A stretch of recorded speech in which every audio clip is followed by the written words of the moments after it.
and we just found his other diary. It goes back to the early 2000s. The theme is the same. He's been on a crusade for power and fame. Dear Diary, extensive interview with Dan Rather, very nice person. We related well, and he told his producer that I was a superstar. The Fauci-meister believed his own press clippings, and eventually he thought of himself as a star among stars. Dear Diary, big surprise was that Bono made a video that was shown in which he lauded me as a true global hero and one of the most important people in the world over the past many decades. Very flattering and in keeping with how kind Bono has been to me over the years. Fauci was a smitten kitten. It was almost as if he thought Bono was seducing him. Dear Diary, amazingly, in the middle of the concert in front of 25,000 people, Bono dedicated a song, Miracle Drug, to me. Fauci was infatuated with himself.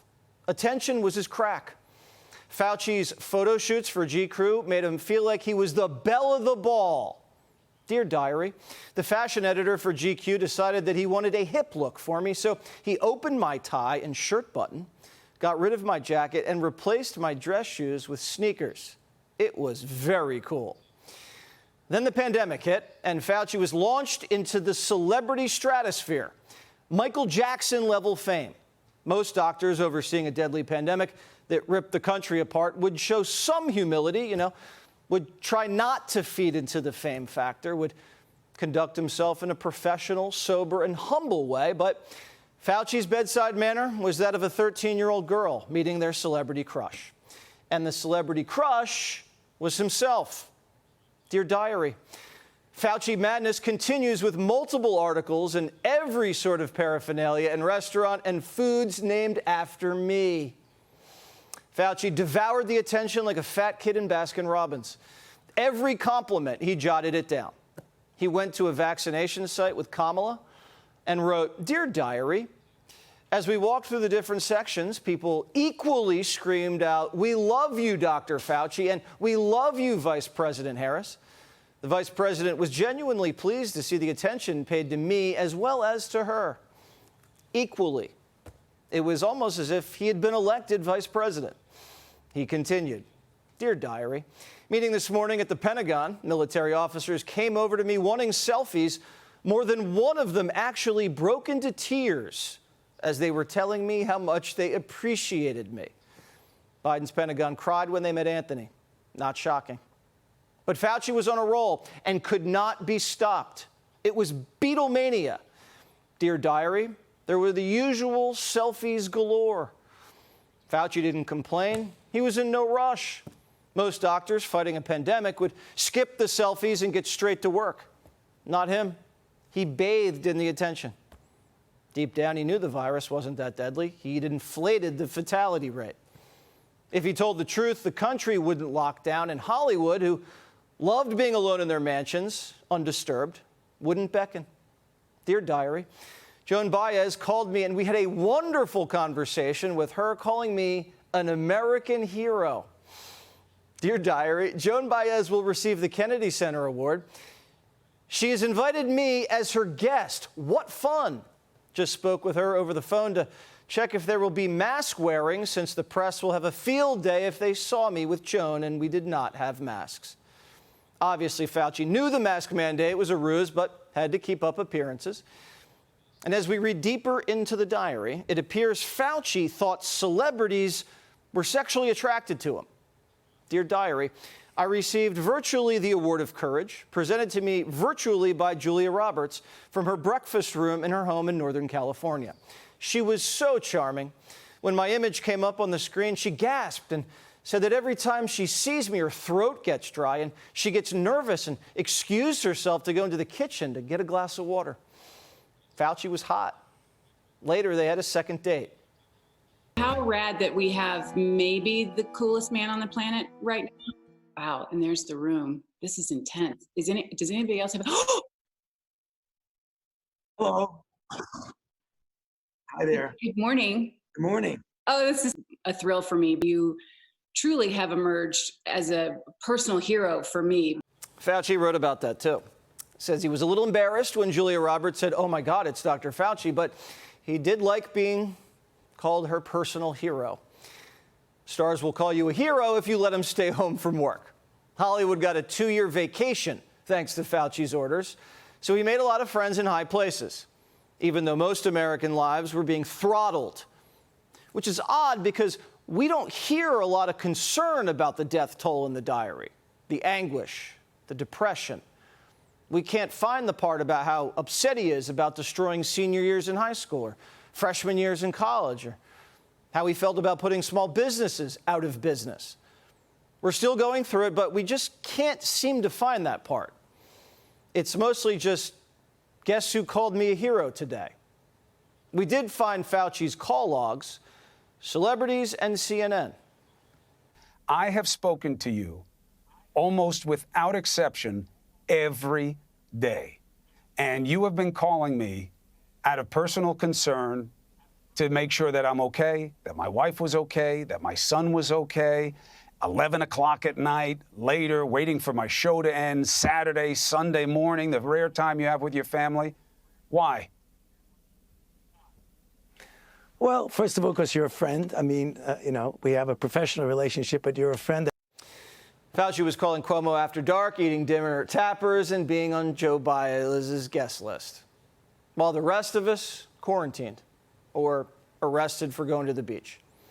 Meanwhile, Fauci was out and about and doing more TV than Kilmeade. Here's what he wrote about after he announced he was shutting down the economy. Dear Diary, press conference after was highly attended. Stock market dropped by 3,000 points, the biggest percentage drop in history. He doesn't care about anybody but Anthony. He wiped out $4 trillion. But who cares? He's on Zoom with Pretty Woman. It was all me, me, me, me.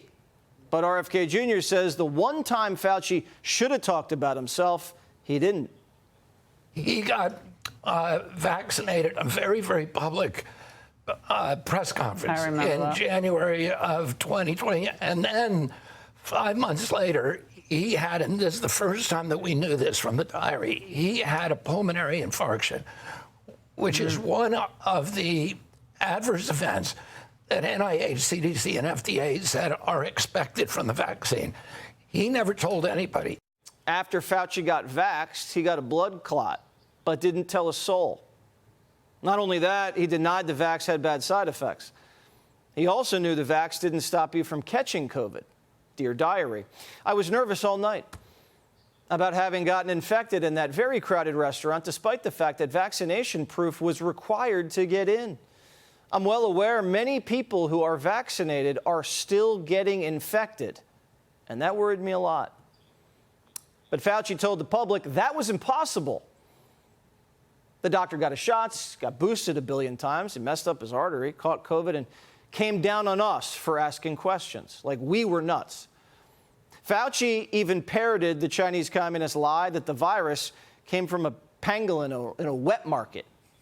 Now, in the novel coronavirus, we don't know exactly what that animal was, but some animal, probably in a wet market, where they bring in a variety of different types of wild game, and people sacrifice them, particularly around holidays, like the Lunar New Year.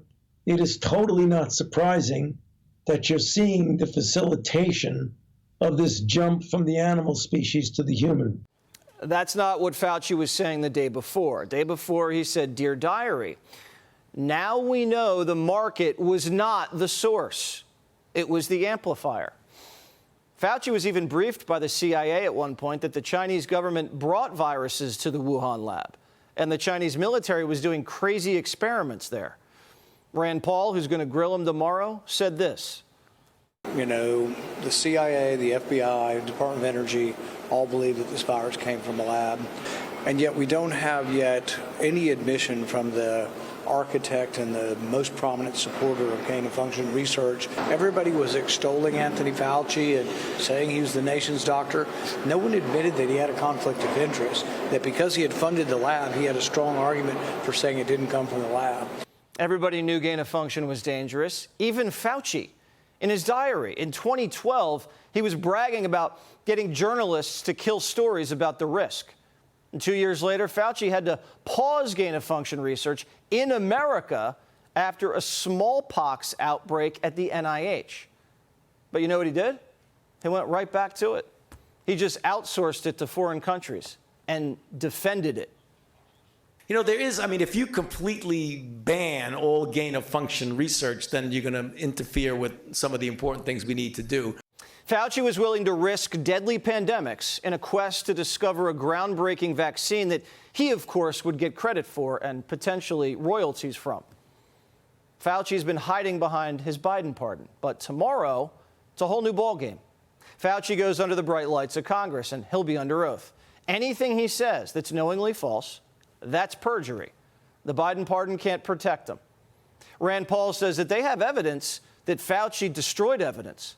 And if he doesn't answer honestly about what he did, he'll be indicted. And the American people are demanding justice. Former Roman Emperor Marcus Aurelius once said this: injustice is a kind of blasphemy. Nature designed rational beings for each other's sake, to help, not harm one another as they deserve. To transgress its will, then, is to blaspheme against the oldest of the gods. Tomorrow, Anthony Fauci will have a reckoning and finally realize that he is indeed not a god. Be sure to like and subscribe for all the Fox News latest on YouTube and catch full shows streaming now on Fox One.